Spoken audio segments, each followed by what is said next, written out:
Doctoresdeltiempo.com presenta Entre Cómics. Bienvenidos, queridos oyentes, a una nueva edición de Entre Cómics. Doctor Snack, muy buenas. Muy buenas. Esta semana tenemos, la verdad es que unas novedades bastante particulares, porque no solo tenemos cómics nuevos, sino que tenemos una editorial nueva. Sí, toda una editorial nueva que además ha arrancado, creo que como con 4 colecciones, así de entrada, y de autores además, bueno, cuyos nombres yo creo que la mayoría nos van a sonar, tanto de guionistas como de artistas. Pues sí, Aftershock Comics, supongo, empezó a publicar cómics básicamente en diciembre con todo el follón de las fiestas y navidades y tal, pero solo en papel, lo cual pues igual resulta una rareza hoy en día. Dichas colecciones, dichos números 1 que salen en diciembre, han empezado a estar disponibles en plataformas digitales como Comixology esta semana. Así que bueno, pues aunque sea hacer un poquito de trampa, dado que están disponibles ahora por fin mundialmente, pues vamos a hablar de ellas. Sí, vamos a decir que son en cierto modo novedades para nosotros, que sobre todo nos movemos en ese entorno más digital. Pues sí, porque enviar grapas desde Estados Unidos pues va a ser que tela.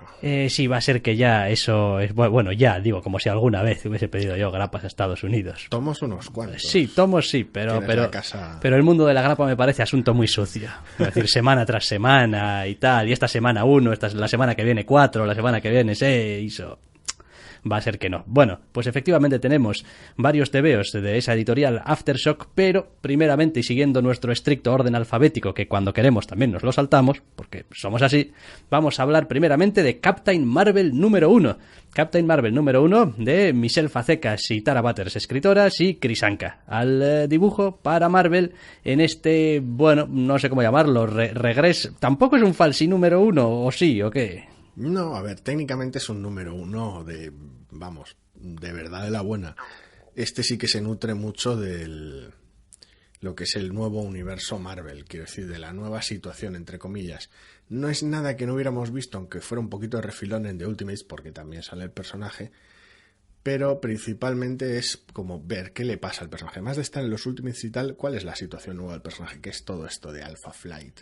¿En qué consiste esta defensa planetaria extravagante? Y bueno, ¿cuál es el nuevo rumbo en la vida de Carol Danvers? Sí, he de decir que este TVO hace unas cuantas cosas muy bien. A mí me ha gustado, me lo he pasado bien leyendo, pero es verdad que no le he encontrado mucha idea original. Quiero decir, ni la premisa en sí misma de la base morbital es nueva, porque ahí teníamos a Sword. Se construye sobre lo que era la iniciativa previa de Sword. De hecho, algunos personajes persisten. Es a lo que voy. Después tampoco el asunto este de, bueno, soy Carol Danvers y voy a estar aquí balaseando un poco donde haga falta es especialmente nuevo tampoco. Es decir, ya tuvo en su etapa anterior este rollo de me voy al espacio y pateo culos. Sí, a ver, siempre ha sido un personaje cósmico, toda la época de Binaria y demás. Pero lo bonito es que la situación, en este caso, pese a no ser original, se nutre de algún cliché bastante simpático, de manera clásica, que es esa situación en la cual pones a un héroe muy badass, capaz de patear muchos culos, a hacer papeleo, a llevar a cabo pues tareas rutinarias, y ese enfrentamiento entre, no, es que esto hay que hacerlo, alguien tiene que mandar, alguien tiene que tomar estas decisiones, pero al mismo tiempo hace falta patear culos. Aún así el TVO se las arregla para hacer trampas, porque aunque sí que es verdad que quiere meter al personaje en esta situación de, bueno, primer día de trabajo y llego aquí y soy el jefe y tal, y esto va a ser de gran aventura y tal, y super peleas y tal, y de repente no, ahora gran papeleo y burocracia. Yo creo que hasta las autoras son bien conscientes de que no, tampoco quieren pasar por ahí. Es como hacen el chiste un par de páginas y después se meten en la acción de lleno. Un rato, sí, me imagino que es el tipo de enfoque que, bueno, pues con el tiempo se acaba delegando a un segundo plano, si no lo está ya, y que es el tipo de cosa que vas a usar para generar un poquito de tensión, ese tipo de situaciones que no puedes resolverlas siempre a puñetazos. Pero más allá de eso, no creo que sea el centro de la serie, burocracia galáctica, digo yo. Lo demás, pues, bueno, es cierto que al menos nos abre un abanico muy, muy amplio en cuanto a la variedad de situaciones en las que se puede ver involucrado el personaje, porque, bueno, del espacio te puede venir cualquier cosa. Lo simpático es que, por un lado, aunque sea la colección de la Capitana Marvel, sea la colección de Carol Danvers, le pasa un poco lo mismo que en The Ultimates, ¿vale? Que aquí es la protagonista y lleva la voz cantante todo el rato, pero no es una colección en solitario, no es, al menos no tanto como las colecciones antiguas de la Capitana Marvel. Aquí tiene a toda la base o equipo de Alpha Flight, como lo quiera llamar cada uno y como en qué grado esté militarizado y tal, que cuenta con buena parte de los personajes antiguos y originales de Alpha Flight y con algún personaje clásico de, pues eso, SWORD y la Estación Orbital de Defensa Planetaria. Todo esto, pues le acabas dando el redondeo a base de, pues, de echarle Krisanka a la mezcla. Sí, porque el tío es muy bueno. Quiero decir, funciona muy bien, me gusta mucho su Capitán Marvel y la verdad es que me ha sorprendido notar más o menos acertadas a las guionistas, porque si algo criticamos de su trabajo en Agente Carter en la serie de televisión, que es lo más reciente que han hecho muy notorio también para Marvel, era que pecaban un poquito de ser un poquito blanditas, de no arriesgarse. En este caso, ya en el primer número, con el casi inevitable cliffhanger al final, se ve que tienen ganas de aventura, de tramas más alocadas y de no optar tanto por terreno muy, muy seguro. Sí, yo creo que vamos a disfrutar bastante con este Captain Marvel. Me parece que se apuntan algunas cosas, bueno, interesantes. Y después, bueno, lo que decías de Krisanka, que está muy bien, o sea, yo lo reconozco, me gusta mucho. Y, en fin, y además me gusta también bastante la caracterización física que hace de la propia protagonista.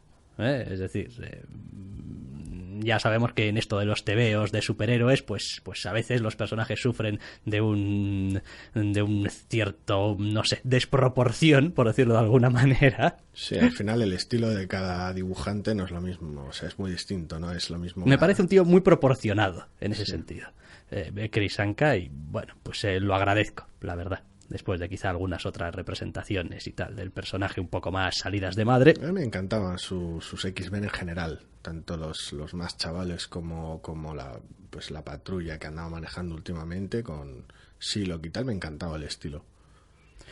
Y después, no sé, pues claro, es un número 1 que curiosamente hace un montón de cosas, pero tampoco quiere hacerlas todas hasta el final, o sea, te da algunos apuntes aquí y allá, es decir, vemos un poco su vida personal, pero es nada, apenas un apunte, tampoco tiene gran importancia. Después vemos un poquito cómo gestiona un poquito las relaciones directas, individuales con otros personajes, pero bueno, es solamente un apunte, es más una cuestión de dejar clara el tipo de personalidad que tiene o el tipo de mando que va a querer ejercer, que de presentarle un problema y resolverlo. Sí, ¿no? Dejar clara la situación. Esta base orbital está aquí, está para esto, se enfrenta normalmente a este tipo de problemas y la manera de Carol de afrontarlos es esta. Estos son los ingredientes. Ahora vamos a ver qué le tiramos que sea realmente problemático para generar una situación interesante. Estas colecciones me suelen generar también a mí otra duda de estas muy, muy dentro del universo Marvel, ¿no? Es que parece que cuando no están... no haya, o sea, cuando están estas bases y estas cosas son tal y cual, son imprescindibles y pasa de todo. Cuando no, pues no hay ningún tipo de amenaza galáctica. Eso es, y si la hay, pues es muy espaciada y pues ya se encargan los Vengadores o los 4F o el que pase por allí, sí, ¿no? Sí, mientras no hay un SWORD o en este caso un Alpha Flight, no hay amenazas alienígenas y si las... A ver, el problema es el de siempre. Que sí que las tienes, pero las has tenido tradicionalmente en las colecciones de los Vengadores, que te aterrizan en Manhattan porque pues, no tiene otro sitio en el que aterrizar y te la lían parda o directamente al jardín de la mansión. Sí, eso sí que es no hacer los deberes. O sea... Sí, recientemente en algún evento ya vimos que había enemigos que hacían los deberes y que no vas a la Tierra. Exactamente. Porque la Tierra tiene o incluso Vengadores. No vas a Nueva York. Quiero decir, villanos que el presidente ha dicho, no, oiga, no. O sea, sentido común. ¿Qué somos? Villanos. ¿A dónde no vamos? Coño, a Nueva York. Sí, es donde están todos. Eso viene pasando desde creo que como el volumen 1 o 2 de Runaways. De pasar por Los Ángeles para evitar Nueva York y llenarte de adolescentes. Sí, eso es que hiciste los deberes, pero no lo suficiente. Y es importante que hagas todos los deberes bien. Hasta la última pregunta. Hay que leer bien los enunciados, sí, te lo decían de niño, que si no, no te enteras. Bueno, pues vamos, muy bien, este Captain Marvel.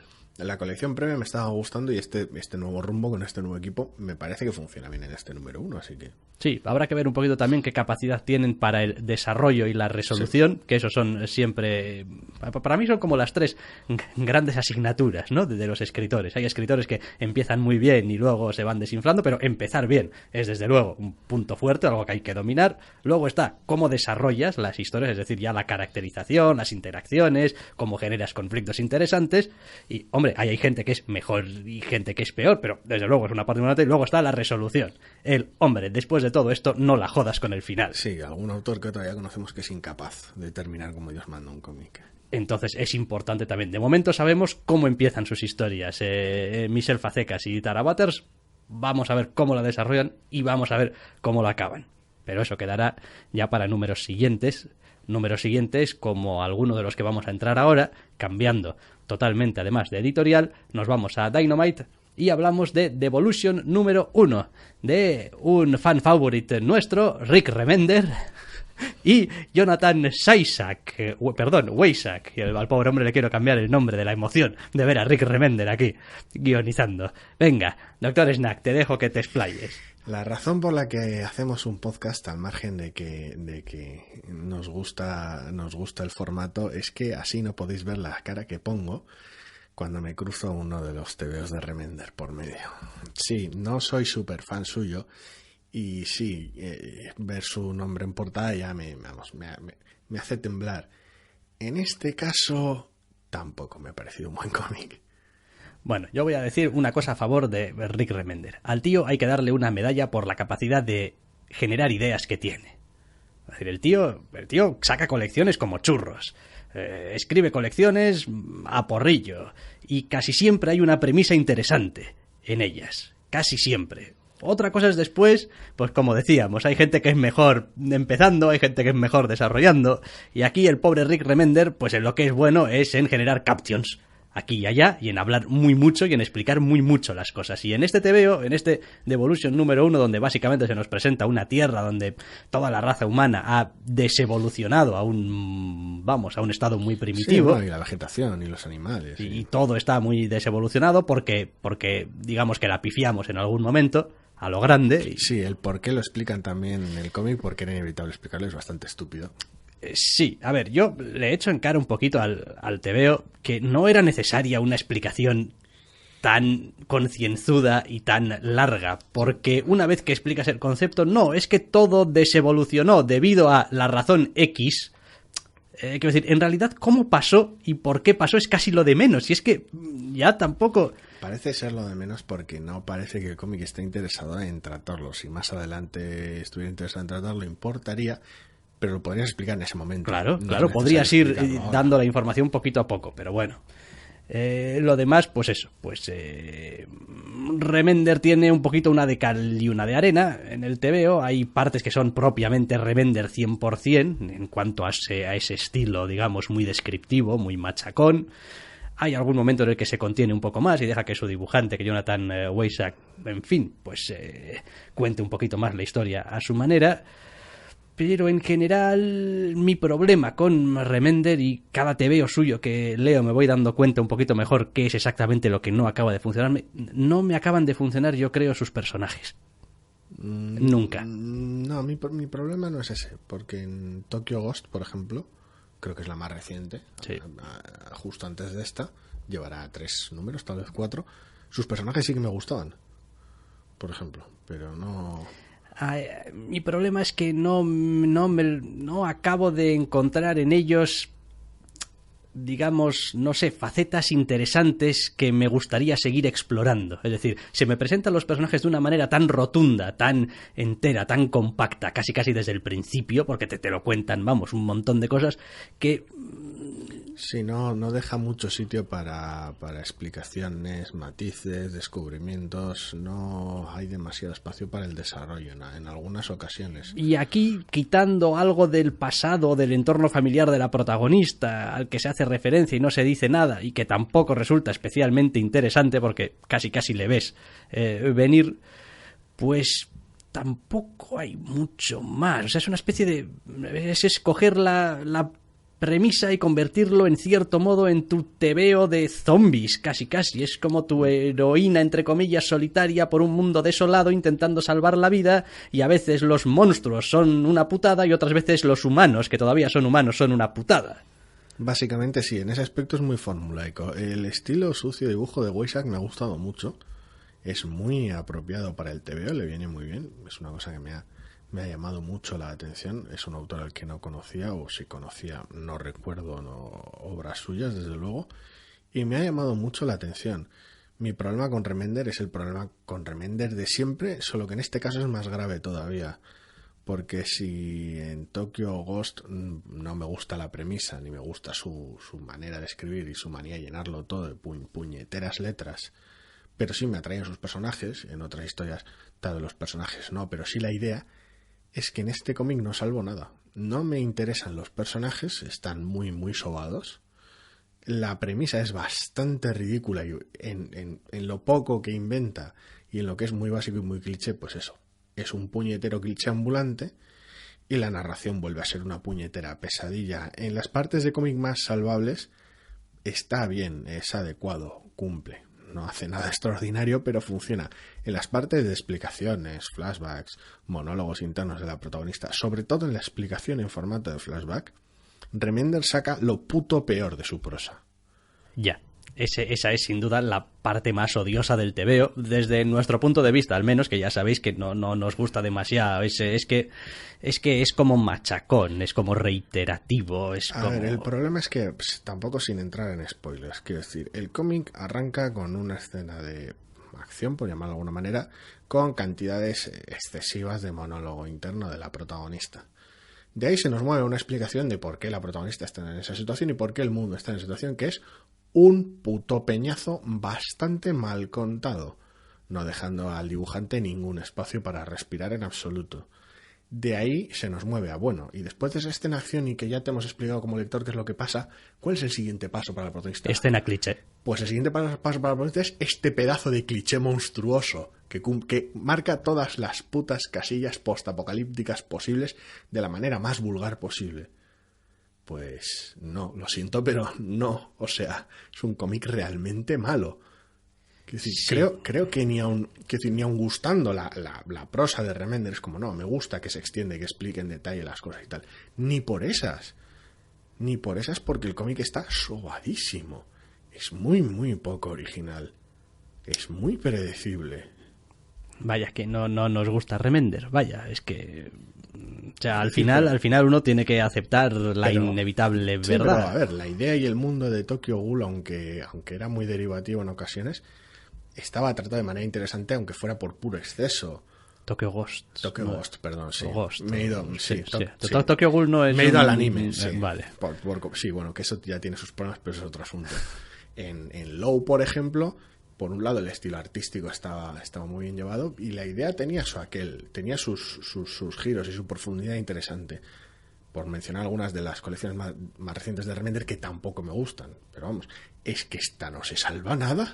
No, esta no tiene mucho aliciente. Es decir, tenéis un Remender muchísimo mejor, pues en todas las que has comentado, en Black Science, por ejemplo.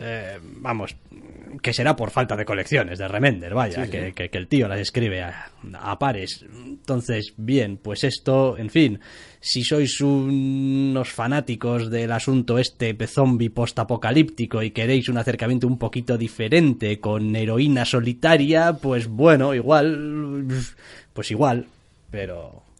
No, creo que ni por esas. Gustando Remender se puede probar porque, coño, lo sigue haciendo él. Como yo puedo leerme cualquier cosa que saque Warren Ellis, me parezca luego lo que me parezca. Pero yo creo que no está a la altura ni de sus otros trabajos que tampoco me gustan, con lo cual, pues... Pues sí, nada que ver aquí, sigan circulando, etcétera, etcétera. Básicamente. Ese rollo. Vale, pues ahora sí que vamos a entrar ya en el grueso de las colecciones de Aftershock. Y vamos a empezar con Dreaming Eagles, o Eagles, número 1, de Garth Ennis y Simon Colleby. Dos conocidos además nuestros, Garth Ennis ha escrito ya, lleva tanto tiempo y escribió tantas cosas que no hace falta ni presentación. Simon Coleby, para los que, en fin, supongo que igual ha hecho alguna otra cosa entre medias, pero lo último que me viene a mí a la cabeza y por lo que le conozco yo sobre todo es por The Royals. Sí, además por la cercanía de ciertos momentos. Y hay también, en fin, no temáticamente, pero sí históricamente una cierta, relación entre estas colecciones. Dreaming Eagles básicamente nos cuenta la historia de, pues, el primer escuadrón de pilotos negros en la Segunda Guerra Mundial, por decirlo de alguna manera. Sí, solo que el marco es bastante peculiar y bastante más, por un lado, civilizado, porque de Garth Ennis me esperaba alguna que otra burrada y zafiedad bastante mayor de la que en el cómic, que no es un cómic muy normalito, se le ve muy civilizado, que nadie se espera el clásico tsunami de tacos y de situaciones grotescas, a veces propias de sus cómics, que gusten o no, oye, son una característica suya. En este caso no hay nada de eso. El asunto es que la historia básicamente funciona en dos capas, porque por un lado es la historia de ese escuadrón de pilotos negros de la Segunda Guerra Mundial, pero también es la historia de uno de los miembros de ese escuadrón contándosela a su hijo, lo cual produce una dualidad que, aunque podría romper el ritmo en el cómic, es bastante interesante. Lo que dificulta ver es cuál de las dos partes de la historia va a tener el peso en este cómic. Hombre, yo creo que básicamente el peso lo va a llevar la narración en flashback. Lo que pasa es que será importante para ver un poco cómo se van desarrollando hechos secundarios en nuestro otro tiempo, que creo que son los 60 o finales de los 60 o mediados. Sí, a ver, es de esperar porque el título es el que es y ocupa buena parte del cómic, pero igual no es que me parezca menos interesante, que también, porque no soy muy dado a las historias bélicas, pero me parece que lo que es interesante es el juego entre ambas historias. No creo que ninguna debería tener el peso sobre la otra. Sí, hombre, porque por un lado, por muchas vueltas que le demos, el periodo de la Segunda Guerra Mundial se ha hablado hasta la saciedad, se han contado historias hasta la saciedad, e independientemente de que puedas hacerla interesante, siempre puedes hacerlo interesante, tampoco vas a encontrar mucho nuevo ahí. Con lo cual, pues, bien. Podrías hacerlo tuyo, o sea, no pasa nada tampoco. Y en la otra parte, en la entre comillas actual, que de actual tiene lo que yo te diga, pues tienes casi una especie de lucha generacional, o al menos diferencias generacionales de ver el mundo. Claro. Y eso es probablemente lo más interesante, entre comillas. Yo creo que es probable que una de las partes nos ofrezca más la espectacularidad, la acción, los combates aéreos, el compañerismo, etcétera, etcétera, y el otro, el contraste con la vida real, tranquila, los problemas de la sociedad, etcétera, etcétera. Sí, son dos maneras de ver ciertas luchas, dos maneras distintas de ciertos problemas de racismo en dos épocas distintas, aunque muy cercanas. Y la verdad es que es interesante porque en el núcleo, al menos de este primer número, está esa relación familiar, aunque la mujer me aparece bastante, sí que está en un segundo plano, es esa relación familiar entre padre e hijo. Es el núcleo de este primer número, no sé si de la colección en general, que van a ser 6 números, con lo cual yo creo que tiene el espacio bien acotado para contar ambas cosas de manera más o menos ligera. Y la verdad es que es lo que más interés me ha llamado. Es como, yo participé en la Segunda Guerra Mundial en este entorno y estas circunstancias muy específicas, y cómo esta experiencia, cuando se la cuenta a mi hijo, que parece querer involucrarse en la lucha contra el racismo y tal, cómo trato con él, cómo intento que no vaya por el mal camino, ni nada raro. Es decir, ese conflicto de te entiendo, hijo, pero tampoco te vuelvas muy loco con el tema. No sé si tienes a mano quién es el colorista del TVO. El colorista. Es que he notado alguna cierta diferencia de estilo en Simon Coleby, así como en The Royals era bastante... John Calist. Era bastante limpio a pesar de todo, o en la aplicación del color al menos sí que era un poquito más plana, un poquito... Aquí, en fin, lo he encontrado un poquito más sucio. Bueno, The Royals, pese a todo, el marco era superheroico, que el contexto fuera algo distinto, el cómic era muy superheroico buena parte del tiempo, Esto es una historia más pequeña, más cercana, tal vez más sucia. Buena parte de las escenas familiares se dan de noche. Las escenas de guerra también hay mucho humo, mucha explosión. No sé, yo no lo he encontrado nada raro, pero bueno, no me he puesto tampoco a compararlo con The Royals. Me ha parecido adecuado para la historia, que es lo principal. Sí, es verdad, de todas formas que tienen muchísimos puntos en común ese asunto de los combates aéreos y los aviones y tal, que en The Royal se veía muchísimo, sobre todo al principio también, y bueno, pues está claro que no creo que hubiese ninguna duda antes de empezar el proyecto de que Simon Coleby al menos esta parte la podía llevar a la perfección, pero bueno, la otra parte también se las arregla para hacer un buen papel. Y a mí es un TVO que ya me ha gustado, a pesar de que reconozco que este tipo de historias nunca han sido muy atractivas para mí. Es decir, entiendo que quizá resuenan mucho con una cierta parte igual, ¿no? Del lector estadounidense y tal, ¿no? Porque al fin y al cabo es parte de su historia y tal y cual. A ver, así, a nosotros nos pilla más de lejos, pero por eso digo que la parte más interesante no es tal vez esta historia bélica, que al que le gusten este tipo de historias, si le dedican el tiempo suficiente, están contadas, creo yo, de manera adecuada. A mí me interesa más esa relación padre-hijo porque es más universal y más interesante. Aún así, vaya, es un TVO que se lee muy a gusto, ¿eh? Yo creo que sí. Lo que has dicho, Garcenis, está muy a contar la historia, sin ninguna clase de añadido, exageración ni ninguna cosa rara, lo que se agradece. Y bueno, pues Simon Coleby hace un trabajo pues también que está muy bien. Así que, sin más, para ser el primer TVO así de Aftershock que cae entre las manos, pues esto, coño, pues Garcen y Simon Coleby, bien, o sea, está bien, vamos a ver cómo van el resto, ¿no? De qué cuerda van a ir todos de este pelo. Bueno, pues no, porque el siguiente TVO, Insects, número 1, de Marguerite Bennett y Ariela Cristantina, es un animal completamente distinto. Pues sí, volvemos a tener un cómic ambientado en el pasado. En este caso nos vamos hasta la era victoriana y finales del siglo XIX. Y es un cómic muy particular. Por un lado, nos cuenta pues una historia muy clásica, tal vez de la época. Una mujer que no se termina de llevar bien con su marido, que el marido no la trata para nada bien en absoluto y ella se lleva muchísimo mejor con la que parece ser su doncella. Más adelante entran en juego unos elementos fantásticos que para mi gusto no es que lo estropeen, porque son parte integral del cómic, pero casi distraen. No sé si te ha pasado lo mismo. No, a mí no me ha pasado lo mismo porque, a ver, quizá tengo un recuerdo también, en fin, de los tebeos, así un poco equivocado, pero me parece que el elemento fantástico entra muy pronto en la historia. Con lo cual, para mí no hubo una especie de, quiero decir, no tuve... hay un antes y después, no tuve una sensación de, vaya, una historia así casi victoriana y tal y cual, y vaya, ahora de repente una cosa fantástica. No, es decir, empiezas el TVO, conoces a los personajes y prácticamente de manera inmediata cosas, digamos, fuera de lo normal empiezan a suceder, con lo cual me subí en marcha. Sí, lo que me refiero es a que esta misma historia, al menos en este número 1, funciona sin ese elemento.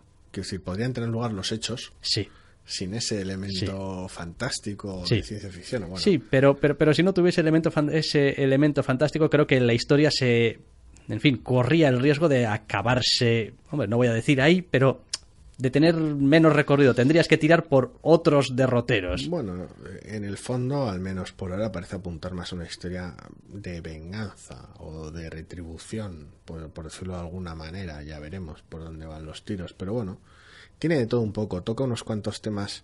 Hay que tener en cuenta también que estamos hablando de la mujer victoriana. Quiero decir, las maneras y los caminos de ejercer esa venganza son muy limitados en esa época, por mucho que fueras también por eso, no sé quién y tal.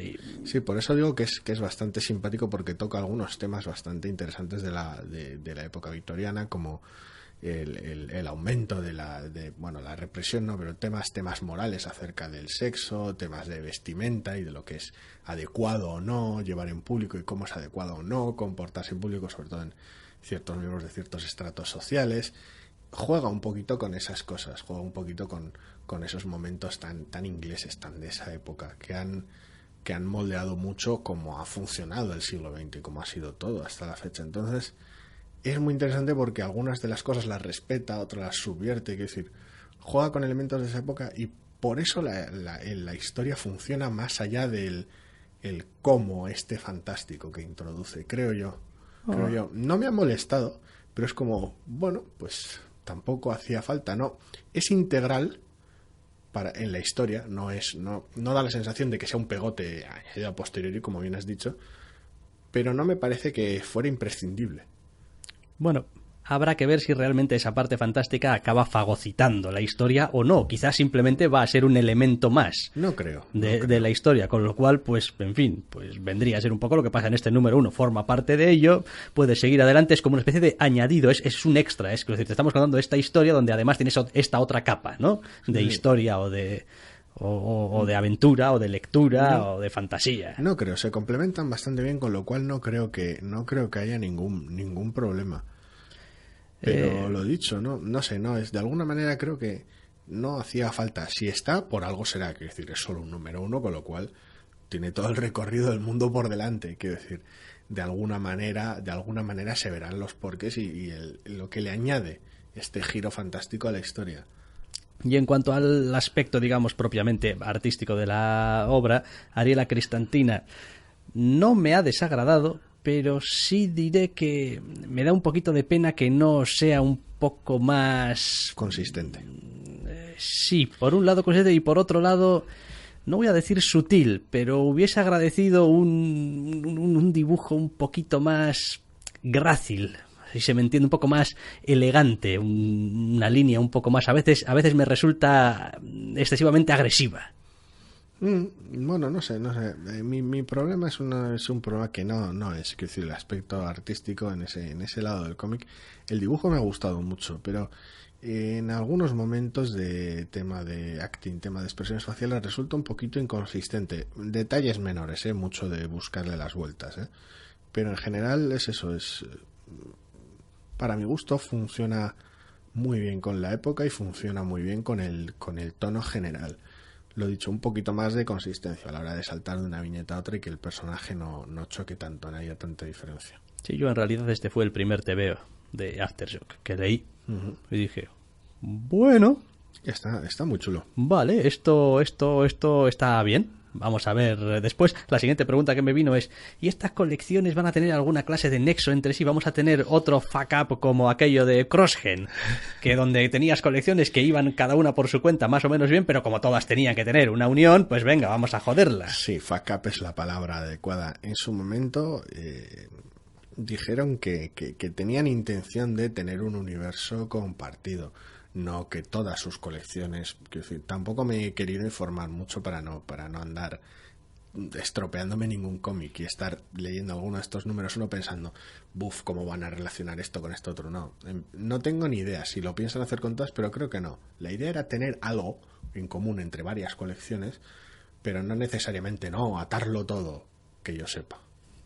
Que para mí sería un error. Sobre todo con autores tan diferentes como los que tenemos aquí. Porque hemos hablado Garth Ennis, hemos hablado Marguerite Bennett, pero es que vamos con el siguiente TVO. Réplica número 1, Paul Jenkins. Es que... Y Andy Clark al dibujo. En otro TVO que no tiene absolutamente nada que ver con ninguno de los otros dos. Es que las diferencias Es que ni en género, ni en temática... Es que no haya las diferencias de época o de directamente género, unas diferencias hasta de tono brutales, porque aquí lo que tenemos es una historia de ciencia ficción, humor y detectivesca, lo cual es una combinación bastante particular. Sí, una combinación que no es sencilla de llevar adelante con éxito. No, porque tienes que equilibrar muy bien el peso de ciertas cosas. Y aquí Paul Jenkins camina la fina línea. Paul Jenkins, para mi gusto, el problema es que está demasiado derivativo. Yo no puedo leer esta colección sin que me recuerde a otras. Ya entraré en ello luego, una vez que hablemos de qué va la colección. Bueno, pues muy por encima. Réplica. Tenemos para empezar una especie de base espacial gigantesca y monstruosa en los límites del espacio-tiempo, o poco menos. Construida por una antigua raza que tal y cual, y que de la cual no se hace una mierda, pero bueno. muchos alienígenas han decidido establecerse allí porque, ¿qué cojones? Un montón de razas y entre ese espacio de la base pues hay sectores, digamos, donde más o menos se hace valer una cierta autoridad, vamos a llamarlo así, porque tampoco es que comparta todo el mundo la ley. Policía, vamos, tampoco. Sí, el protagonista es un humano que pues tiene su pareja alienígena y tal, pues son detectives o agentes de policía que van por ahí resolviendo entuertos.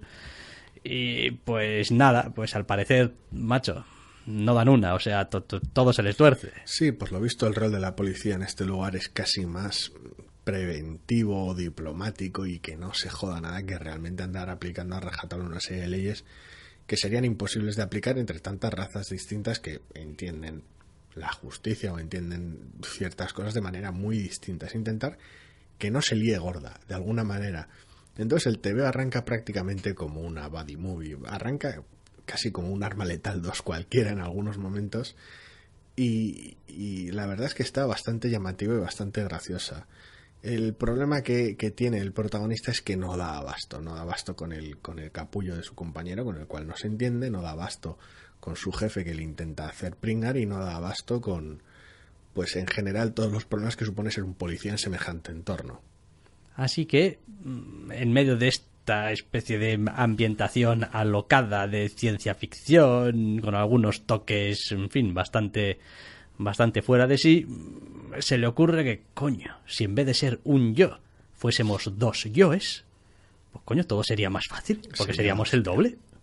Así que entonces, de repente, el cómic decide dejar de picotear Arma Letal y ponerse a picotear... ¿Cómo era esta película de Michael Keaton? Mis dobles, mi mujer y yo. Sí, exactamente. Sí, pues... Y bueno, estamos entrando un poquito, en fin, pero bueno, es la premisa del TV, vaya, se llama réplica. Es el primer puñetero número. Os podemos garantizar que algo se jode durante el proceso de clonación. Y esa cosa que se jode durante el proceso de clonación es lo que va a seguir arrastrando a partir de ahora el protagonista en una serie de concatenación de eventos catastróficos donde cada trabajo que le dan parece ser que desemboca en un fiasco terrible. Sí, el problema al que apuntaba al principio es que no puedo leer la colección sin leer El Factor X de Peter David. Me es imposible. ¿Por qué estás viendo a Madrox en todas partes? Porque estoy viendo a Jamie Madrox en todas partes. Su tono cínico, sus momentos de chapuza máxima, pues eso, su clon de personalidad dispara la suya. Como no tenía el gusto de leerlo, pues más. Está bien llevado. El problema es que todos los ingredientes que tiene funcionan bien juntos. Es un número uno bastante divertido y bastante bueno, pero no puedo evitar que todo me suene a sobado. Todo, desde la base galáctica extravagante con grandes misterios en medio de ninguna parte, hasta el choque diplomático entre razas que intentan convivir, pasando pues por eso, por la buddy movie por un lado y por el problema con los clones por el otro.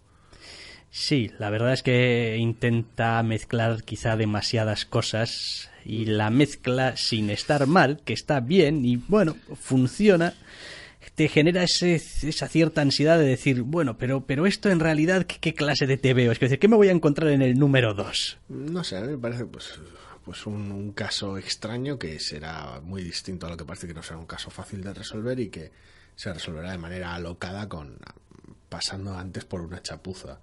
Quiero decir, a mí no me parece que combine mal todos esos ingredientes tan dispares. El problema que tengo es que se le ve demasiado el ADN a cada una de las partes y no hace demasiado por introducirlas de manera original. Una vez más, es solo el primer número. Quiero decir, los derroteros por los que pueda seguir esto son muy variopintos. El problema es que se le ven demasiado los mimbres. No, es el problema que tengo. Sí. Es eso, no puedo leer el cómic sin ver claramente los trozos con los que está hecho este monstruo de Frankenstein. Es un monstruo de Frankenstein muy resultón, que ha salido más listo de lo que parecía, no va tirando niñas al río ni nada parecido, ni hace falta perseguirlo con antorchas hasta el molino.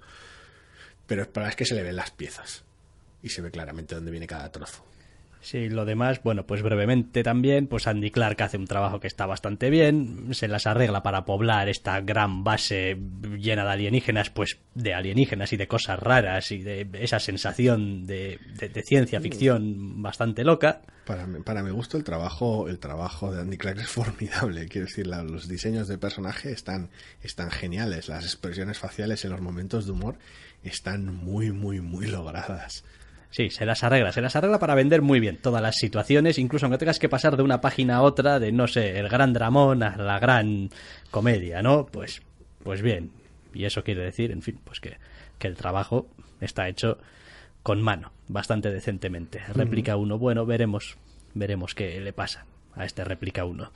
Seguimos adelante porque tenemos todavía más tebeos de Aftershock. Venga. Sí, concretamente uno más. El cuarto, Super Zero número 1. Y aquí también nombres conocidos: Amanda Conner y Jimmy Palmiotti escribiendo y Rafael de la Torre dibujando. En esta historia... Joder.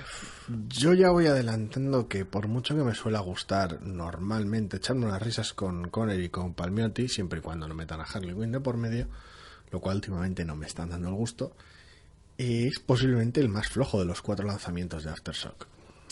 Sí, porque tampoco parece tener una idea súper sólida y súper clara detrás.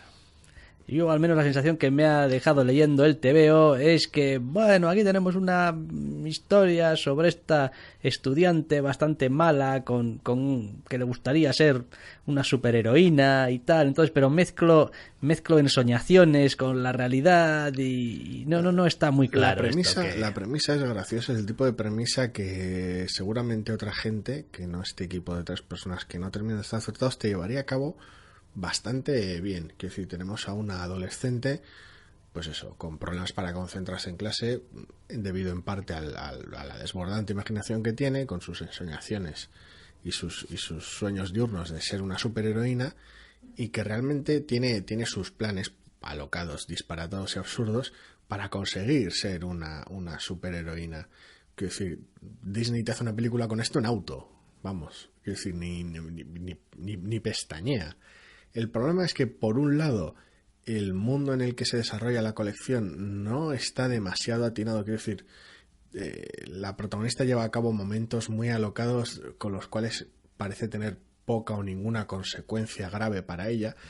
Vale, que es cierto que es un número 1, pero bueno, de alguna manera es como si las acciones de los personajes en ocasiones no tuvieran peso.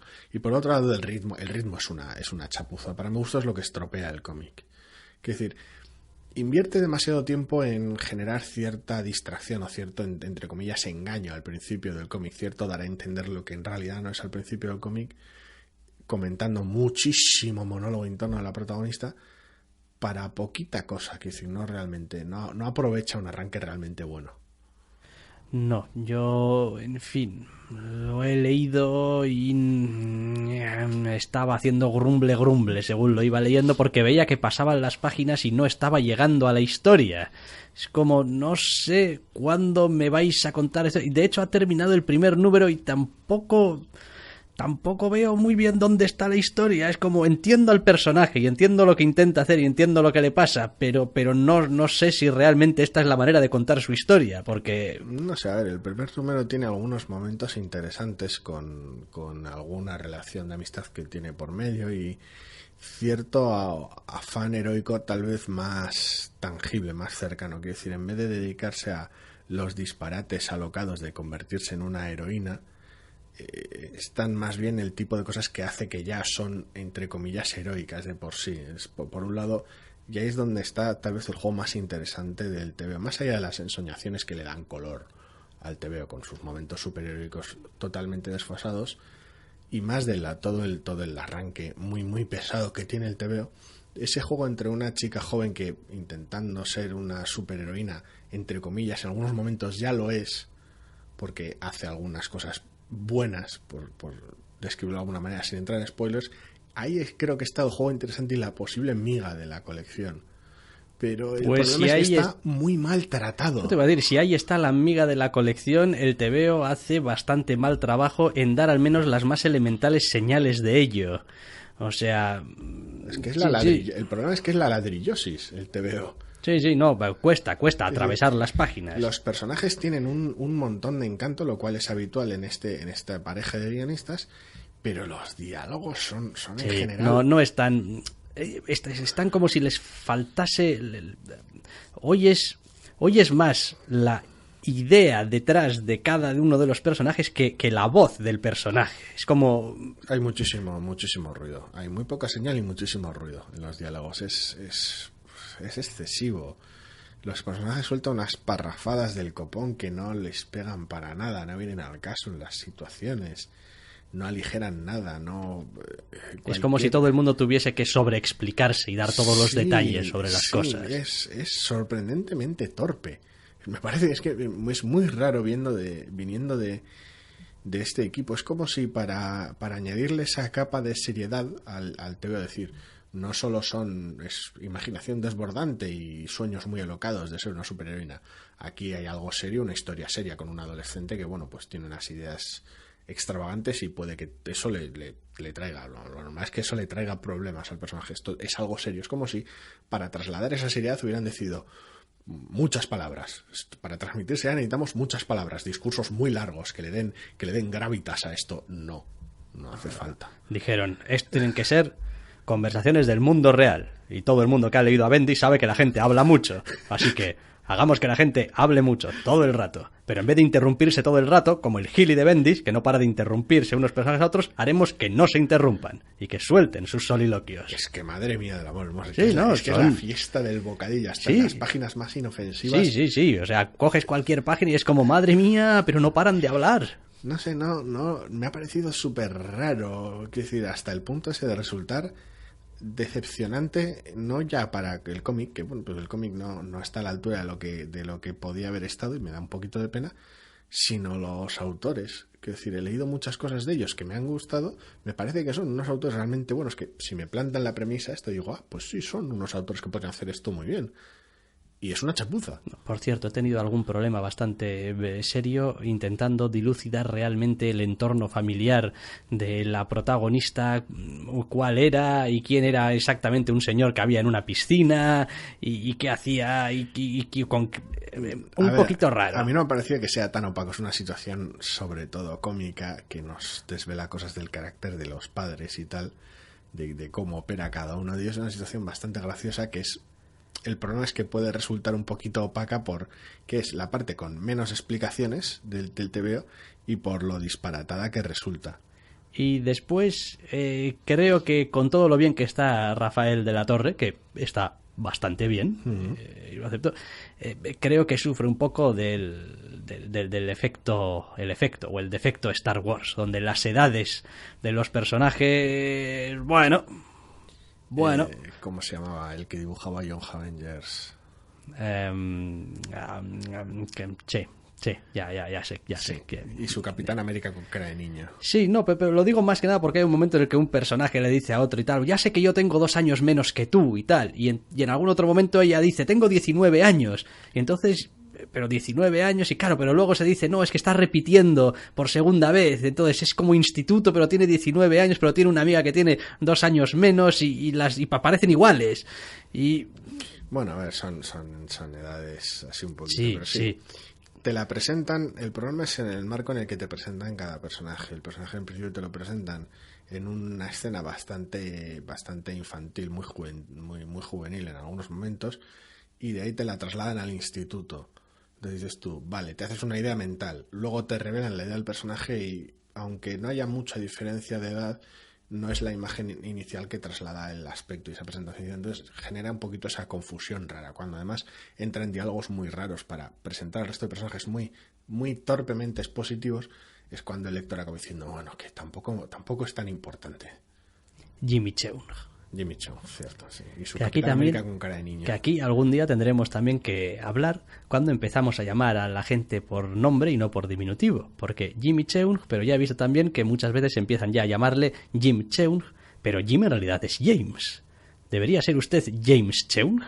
¿Acaso? No lo sé. ¿Y qué pasa con Deodato Jr.? Porque Deodato Jr. es Deodato Jr. porque había otro Deodato, pero ahora últimamente están llamándole simplemente Deodato porque, hombre, se supone que el Deodato Senior ya no está como para... Nosotros te seguiremos llamando como figuras en el cómic.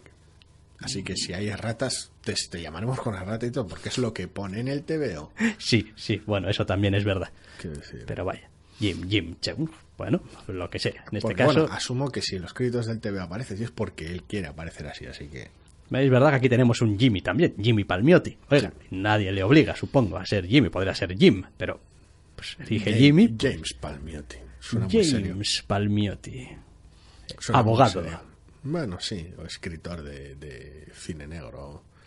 O lo que sea. Bueno, vamos a ir terminando solamente con un pequeñísimo apunte de otro TVO que es verdad que ha salido también esta semana, de Action Lab Voracious número 1, y quería hacer solamente comentar o decir que bueno, es de Marquis Annaso y Jason Moore, solamente porque la idea me ha parecido este tipo de asunto bastante disparatado y en cambio muy propio del tipo de mierda que estamos viendo hoy en día en todas partes en los medios con la puta cocina.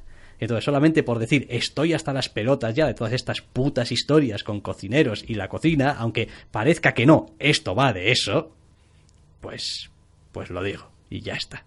Sí. Te montas una historia de posibilidad de viaje en el tiempo para... En serio. Yo como aficionado a repartir odio, hoy le tocaba a Remender y otra semana previa la toca a Lanz, apoyo muchísimo que sueltes bilis, pero vamos, esto no va de cocina. Esto es un accidente cómico, que tenga cocina. Es decir, suelto bilis porque yo estaba leyendo el TV y decía, bueno, hombre, en fin, me lo podían haber contado mejor, pero aquí estoy siguiéndote la historia. Tiene un tío con gorro de cocinero en la portada. ¿Ves? Es decir, no está sujeto a engaño en ese aspecto. No es como y de repente ahora esto va de cocina. Ya, no, pero en serio, joder, es que no...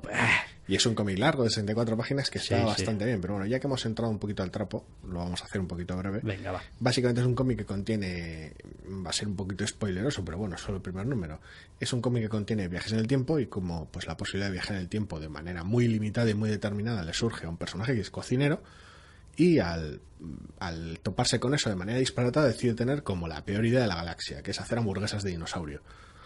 La hostia. Básicamente, así resumido.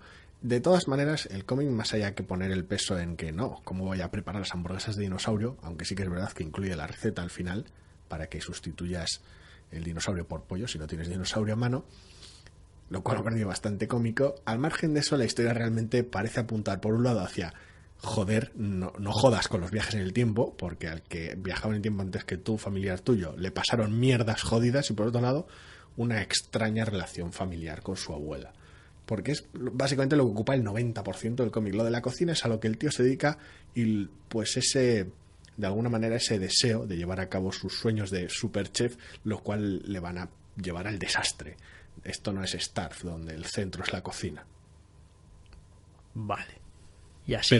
Pero sí, puedes sentirte muy incómodo con que, joder, tenía mi historia de viaje en el tiempo con dinosaurios y de repente haces hamburguesas con ellos. Sí. Pero es parte de la gracia. Es una idea terrible para un cómic porque es una idea terrible para el personaje. Es como, no jodas con el tiempo haciendo hamburguesas de dinosaurio. Ya, pero es que la sensación que me da es que mientras toda esta parte del viaje en el tiempo y cocinar dinosaurios me lo tomo como unas jajas, cosas que pasan en el entorno familiar del personaje y tal y cual se lo toman demasiado en serio. Son súper serias y súper misteriosas. Sí, el tono está bastante esparcido, porque es un TVO, por lo cual es un TVO que no me ha gustado demasiado. Entonces digo, no, joder, no puedes hacer una chirigota de una parte y de la otra. Hay como todo súper misterioso y súper importante y súper qué es lo que pasará con esto y tal, y quién será y quién no será y qué tal. Digo, no, sí, un poquito de coherencia estaría bien. Si estuviera bien ejecutado, que no lo está, medio cómic, 3/4 partes del cómic parecerían como un número de Planetary de Warren Ellis. Y esa parte de hacer hamburguesas con los dinosaurios parecería que a Chip Zdarsky se le ha terminado de ir la olla. Que si estuviera bien hecho, que no lo está, la combinación de ambos conceptos en el cómic ya requeriría una ejecución sublime para que funcionasen, y no es el caso. ¿Qué le vamos a hacer? Se queda a mitad de camino. Es lo que hay. Igual que es lo que hay, es que se nos ha acabado el tiempo, las ganas o lo que sea. Los cómics sobre todo. Los cómics sobre todo, sí. la verdad, porque tampoco vamos a comentar 50 y la madre. Alguno más habrá salido esta semana, como todas las semanas, no lo dudéis, quiero decir, nuestras listas, y siempre lo decimos, no lo abarcan todo, son solamente, pues, los tebeos que tenían un número 1 en la portada que nos hayan llamado la atención. Eso es, y que hemos decidido ponerlos aquí para hablar de ellos. El método Urraca, vamos, cada vez que vemos algo brillante que nos llame la atención. Eso es. Y después un aviso también para navegantes, porque, hombre, sí, no, es un aviso solamente pequeñito. Esto que estáis escuchando, ya sé que no sois tontos, sabéis que es Entre Cómics, es un podcast que hacemos nosotros. Sí, creo que lo decimos al principio. Pero tenemos también otro podcast en el que hablamos de otras cosas. Hablamos de cine, de animes, de videojuegos. Sí, la premisa es básicamente hablar de todo lo que no son cómics. Exacto. Entonces, bueno, como de vez en cuando todavía algún oyente se nos trasvasa del Entre Cómics al otro podcast que se llama Zascandileando. Es como, que tenéis 2 programas. Que tenéis 2 programas. Vaya, pues lo acabo de descubrir. Es como, pues, naranjas de la China. Llevamos aquí como un año largo. No, ¿qué va? Si vamos a llegar al 100 ya. Un año largo, digo, como 2 años de Zascandileando. O sea, quiero decir, bueno, más vale tarde que nunca. Si alguno se quiere animar, pues existe otro podcast ahí. Spoilers, especial aniversario pronto. No diremos cuándo, pero pronto. Pronto entendido de acuerdo a los parámetros siempre variables del espacio-tiempo. Vaya, tampoco nos vamos a poner aquí ahora, no tengo, o sea, que decir, no me jodas, no digas pronto, que la gente está diciendo, ¡buah! La semana que viene especial, la semana que... No, es pronto Blizzard. Es pronto TN. Es pronto cuando esté terminado. Básicamente. Bueno, terminamos ya el Entre Cómics de esta semana. Como siempre, un placer compartir estos minutos con vosotros. Si así lo queréis, volveréis a escucharnos la semana que viene. Hasta la semana que viene.